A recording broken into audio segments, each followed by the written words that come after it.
भारतवर्ष के प्राचीन काल की ऐतिहासिक कथा महाभारत के एक महत्वपूर्ण पात्र अभिमन्यु कुरुकुल के राजा व पांडवों में से अर्जुन तथा यादव राजकुमारी सुभद्रा के पुत्र थे।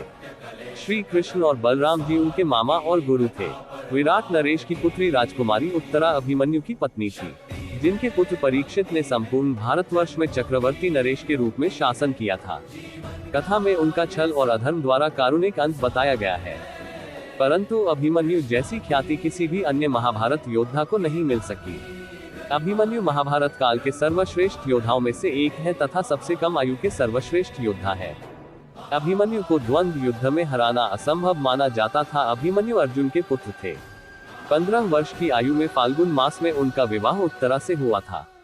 16 वर्ष की आयु में आषाढ़ मास में जिस दिन ये महाभारत के युद्ध में वीरगति को प्राप्त हुए थे, उससे एक दिन पूर्व ही अभिमन्यु की पत्नी उत्तरा ने गर्भ धारण किया था।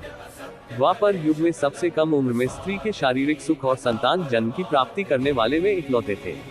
अभिमन्यु महाभारत के नायक अर्जुन और सुभद्रा, जो बलराम व कृष्ण की बहन थी, के पुत्र थे। उन्हें चंद्र देवता का पुत्र भी माना जाता है।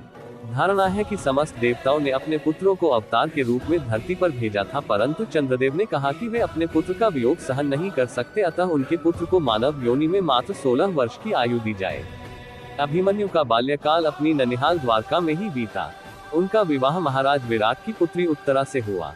अभिमन्यु के पुत्र परीक्षित, जिसका जन्म अभिमन्यु के मृत्युपरांत हुआ, कुरुवंश के एकमात्र जीवित सदस्य पुरुष थे, जिन्होंने युद्ध की समाप्ति के पश्चात पांडव वंश को आगे बढ़ अभिमन्यु एक असाधारण योद्धा थे। उन्होंने कौरव पक्ष की व्यूह रचना, जिसे चक्रव्यूह कहा जाता था, के 7 में से 6 द्वार भेद दिए थे। कथानुसार अभिमन्यु ने अपनी माता के गर्भ में था और उसके पिता अर्जुन उसकी माता को यह विधि समझा रहे थे और बीच में ही उन्हें नींद में होने से वे व्यूह से बाहर आने की विधि नहीं सुन पाए थे। अभिमन्यु की मृत्यु का कारण जयद्रथ था, जिसने अन्य पांडवों को व्यूह में प्रवेश करने से रोक दिया था।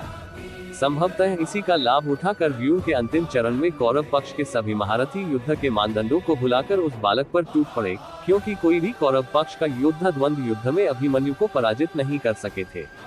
भगवान बलराम जी के रौद्र धनुष के सामने कोई भी योद्धा, चाहे वो कर्ण, द्रोणाचार्य, कृपाचार्य, अश्वत्थामा या दुर्योधन, कोई भी अभिमन्यु के सामने टिक नहीं सके थे।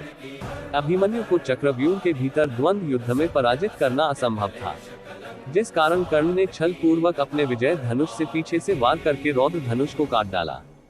क्रोधित अभिमन्यु कुछ समझ पाते उतने में ही उनके रथ पर द्रोणाचार्य ने प्रहार किया। देखते ही देखते अवसर पाकर सभी योद्धा अभिमन्यु पर टूट पड़े। दुर्योधन पुत्र लक्ष्मण को यमलोक पहुंचाकर अभिमन्यु दुर्योधन के सामने वंश विनाशक के रूप में घृणित हो चुके थे, क्योंकि दुर्योधन के बाद राजा के रूप में लक्ष्मण ही राज्य करते।